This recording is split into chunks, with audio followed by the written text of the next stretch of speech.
In 1979, a rebellious Tom Petty sat alone in his lawyer's office, staring at bankruptcy papers. Just outside, MCA executives waited with a contract that would own his voice forever. He had a guitar, $56,845 in assets, and a crazy idea that might end his career. "They can take my house, my car, everything I own," he whispered to his manager, "but they will never own my songs again." Since age 25, record companies had controlled every note Petty wrote. MCA had bought him like property without even asking. Now they wanted more music under the same unfair terms. Instead of giving in, Petty was about to try something no major artist had ever dared. What choice did he make that day? And how did this one musician stand against a billion-dollar industry change music history forever?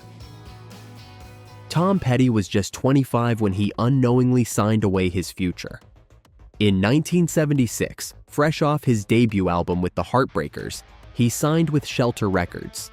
The fine print hid a crushing truth. The label now owned his publishing rights. Every song he wrote belonged to them, not him. Like many young artists, Petty didn't understand what he was giving away. His debut album gave us Breakdown, which climbed the charts and introduced his raw sound to the world. But while fans heard the music, they couldn't see the chains. Then came the betrayal that pushed him to the edge. In 1978, Shelter sold Petty's contract to MCA Records for $1 million, without asking or even telling him. He found out by reading the morning paper. "I felt like cattle being traded at auction," Petty later said, "like I wasn't even human." By then, Petty had released 2 successful albums that sold over 1 million copies. The shocking reality? In 1978, he took home just $30,000 while executives made millions from his work. His royalty rate was a tiny 12%, far below what other artists got. And Shelter had taken half his publishing income. When Breakdown played on the radio, the man who wrote it earned pennies. MCA demanded a third album under the same terms. Petty was trapped between impossible choices: record another album he wouldn't own, or break his contract and face crushing lawsuits. Behind closed doors, he'd begun researching an escape plan so bold that industry lawyers thought it would end his career. "They treated us like cattle," Petty said. "I wasn't about to make another record for them." MCA executives thought he would eventually give up. They had no idea what was coming, or that Petty had already started recording his next album in secret, using his own money. What legal nuclear option was Petty preparing that would shock the entire music industry?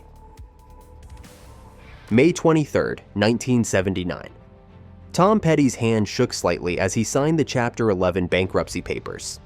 The document showed $576,638 in debts against just $56,845 in assets. He looked up at his lawyer and asked, "Has any artist ever done this before?" "No," came the answer. "You'll be the first." Most artists would have surrendered when facing MCA's army of lawyers. But Petty's legal team had found a loophole that felt like discovering a secret door. Chapter 11. Bankruptcy allowed him to cancel executory contracts, agreements where both sides still had obligations. His record deal fit perfectly. MCA executives panicked. An internal memo called Petty's strategy a blueprint for artist rebellion that could start a mass exodus of talent. One frightened executive told Billboard, "If this works, every artist will try it." The industry's entire power structure was at risk. Judge Calvin K. Ashland put a hold on MCA's lawsuits, freezing their legal actions against Petty. The label fought back, claiming the bankruptcy was a sham to escape his contract. Their attorneys argued Petty had exaggerated his debts, but the financial records told the truth. Recording costs and legal fees had drained him completely.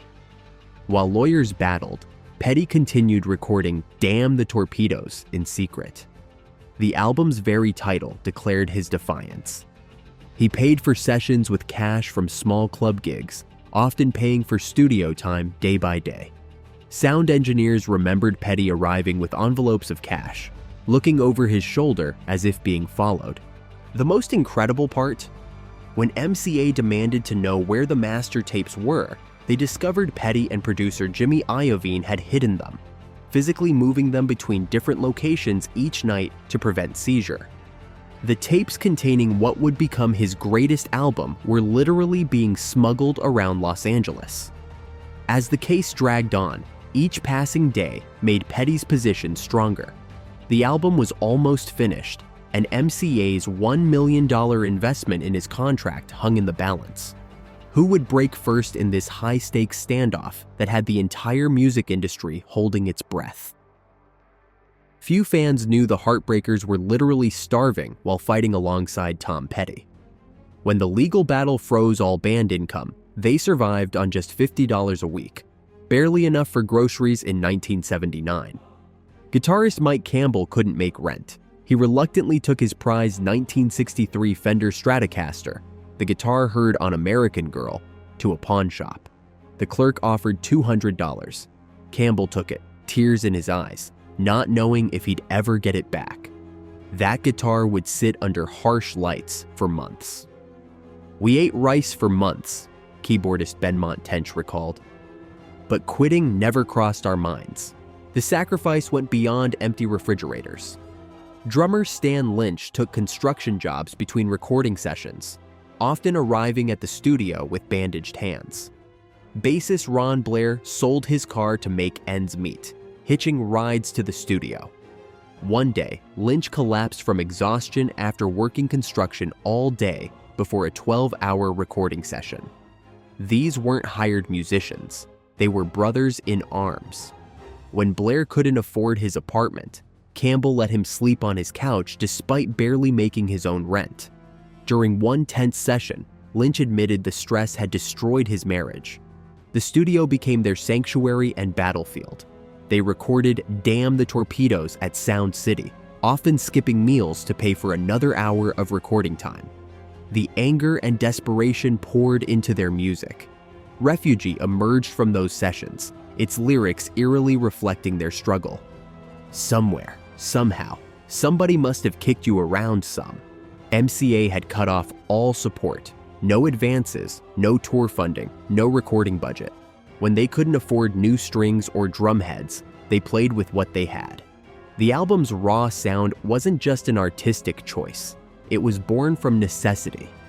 One night, after a grueling 20-hour session recording Don't Do Me Like That, the band sat on the studio floor sharing a single pizza, their first real meal in days. Tench looked at his bandmates and said something that would become their mantra. "They can take our money, but they can't take our music." Would their sacrifice be rewarded, or were they throwing away their careers for a principle that might leave them permanently blacklisted? Jimmy Iovine wasn't supposed to be involved at all. The 26-year-old producer had just finished working with Patti Smith when he walked into Sound City Studios in 1979 and found what looked like a band falling apart. What he saw shocked him. Tom Petty, exhausted from stress, obsessively recording an album no one might ever hear. The Heartbreakers were surviving on pocket change. The studio manager was threatening to lock them out over unpaid bills. Instead of walking away, Iovine made a choice that changed everything. He secretly approached MCA, the very label Petty was fighting, and convinced them to provide $500,000 to finish the album without telling Petty where the money came from. It was an incredible gamble during active bankruptcy proceedings. Tom doesn't need to know, Iovine told MCA executives. He just needs to make his album. Iovine became the band's protector. He personally blocked MCA executives from entering the studio, once physically standing in a doorway telling a senior vice president, "This album needs to sound angry. You'll hear it when it's done." The sessions became legendary for their intensity. Here Comes My Girl took 47 takes to capture the raw emotion Iovine wanted. When Petty's voice gave out at 3 a.m., Iovine ordered him to sleep on the studio couch for 2 hours before trying again. No going home. "We worked until we dropped," Petty later admitted, "but Jimmy never let us settle." The most dramatic moment came when Petty learned MCA might legally seize the master tapes. Iovine created an elaborate shell game, making multiple copies and hiding them in different locations. "We moved those tapes like they were nuclear codes," he recalled. One set was hidden in the trunk of engineer Shelly Yakis's car for 2 weeks. Another was stored in the false ceiling of Iovine's apartment. When drummer Stan Lynch fought with Iovine over drum parts, Iovine wouldn't back down. "You're playing for your life here," he told Lynch. "This album has to be perfect, or they win." The $500,000 budget stretched to its breaking point. They reused recording tape to save money. When they couldn't afford backup singers for "Don't Do Me Like That," Petty, Campbell, and Tench sang the parts themselves, recording late at night when their voices were raspy from exhaustion. Iovine's mantra became the band's lifeline: "If we make a great album, they can't ignore you." Would Iovine's secret dealings save the album or undermine Petty's legal fight for freedom? November 1979. MCA's attorneys entered the settlement meeting ready to crush Tom Petty once and for all. They left the room pale-faced, having given up more ground than in any artist negotiation in label history. Against all odds, Petty had won. The settlement shook the music industry to its core. Petty received Backstreet Records, his own imprint under MCA. He gained full control of his publishing rights. Most shocking of all, MCA guaranteed him $3 million, an unheard-of sum in 1979. For the first time, a major artist had used bankruptcy to wrestle control from a record label. Petty now owned his masters and controlled how his music would be used. Record executives across Los Angeles and New York called emergency meetings. This wasn't just one artist's victory, it was their worst nightmare come true. "We created a monster," one MCA executive admitted privately. "Now every kid with a guitar wants control." The ripple effects hit immediately. Just 3 weeks later, Jackson Browne's manager called Asylum Records demanding renegotiation, mentioning the Petty precedent. Bruce Springsteen referenced the case during his 1982 battle with Columbia Records. The balance of power had fundamentally shifted. The financial impact was staggering. Before Petty, standard artist royalty rates ranged from 10 to 14%. After his victory, top acts demanded and received 15 to 18%. This seemingly small change meant millions in additional artist earnings over time. More importantly, publishing rights became negotiable for the first time. Petty's deal proved artists didn't have to give up ownership of their songs. The $3 million advance, about $13.5 million today, set a new benchmark that forced labels to completely rethink how they approached artist contracts. MCA's creation of Backstreet Records, specifically for Petty, became the model for future deals, giving him creative control most artists could only dream of. By 1981, Warner, Columbia, and Atlantic had all formed special imprints for their established acts. The old system, where labels owned everything, was falling apart in real time. Petty's influence spread far beyond his generation. His bankruptcy strategy became the playbook for artists fighting against corporate control.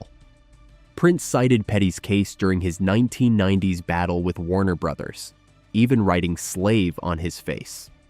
George Michael's 1994 lawsuit against Sony echoed the same themes. Decades later, Taylor Swift would use similar tactics in her quest to reclaim her masters. The financial shift was massive. Before Petty, labels typically kept 50% of publishing income. After his win, top artists kept 75 to 100% of their publishing. This kept millions in artists' pockets. Petty himself earned over $15 million from Refugee alone, thanks to owning his publishing rights. His first album under the New Deal, Hard Promises, 1981, went platinum, proving the model worked. By 1983, over a dozen major acts had renegotiated their contracts using Petty's deal as leverage. But the most surprising consequence was yet to come. How would the industry respond to having its power structure fundamentally challenged for the first time? The truth about the legendary $10 million offer reveals something even more valuable than money. The real story isn't what Petty refused, it's what he kept. By retaining his publishing rights, Petty earned over $15 million from Refugee alone over his lifetime. The $3 million guarantee in his Backstreet Records deal, worth about $13.5 million today, was just the beginning of his victory's true value. The real win was ownership. Petty controlled his masters and publishing rights, earning royalties every time his music played, was covered, or licensed. While other artists watched helplessly as their work generated millions for record companies, Petty's songs paid him directly. "I didn't want their money," Petty said simply. "I wanted what I wrote." Here's the shocking truth. MCA never actually offered a large lump sum because they knew a terrible secret. Publishing rights were worth far more than any one-time payment. In the 1970s, labels routinely kept 50 to 75% of publishing income, creating a perpetual revenue stream that artists never saw. Petty's deal flipped this model on its head. The financial impact became crystal clear with Damn the Torpedoes. The album sold over 2 million copies, generating $14 million in retail sales, about $63 million today. Under his old deal, Petty might have earned $1.4 million. With Backstreet, he kept nearly $4 million after costs, and owned the recordings forever. Most artists never escape the advance recoupment trap, leaving labels with permanent ownership of their work. Petty's deal broke this cycle. Within 5 years, he fully owned his masters. His publishing income grew exponentially. Free Fallin' earned over $5 million in its first decade. His Greatest Hits compilation generated another $20 million in royalties. These weren't one-time payments. They continued flowing for his entire life. The industry's darkest secret was now exposed. The real money wasn't in advances but in ownership. By choosing control over cash, Petty secured his financial future and creative legacy permanently. What lasting impact would Petty's victory have on future generations of musicians fighting for their rights? Tom Petty's 1979 stand against the music industry wasn't just a contract dispute. It was a revolution. One man with a guitar and bankruptcy papers rewrote the rules for every artist who followed.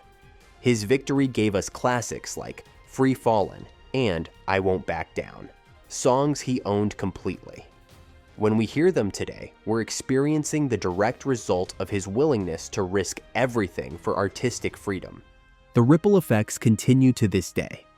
When Taylor Swift re-records her masters, or we remember Prince writing Slave on his face during his battle with Warner Brothers, we're seeing Petty's influence.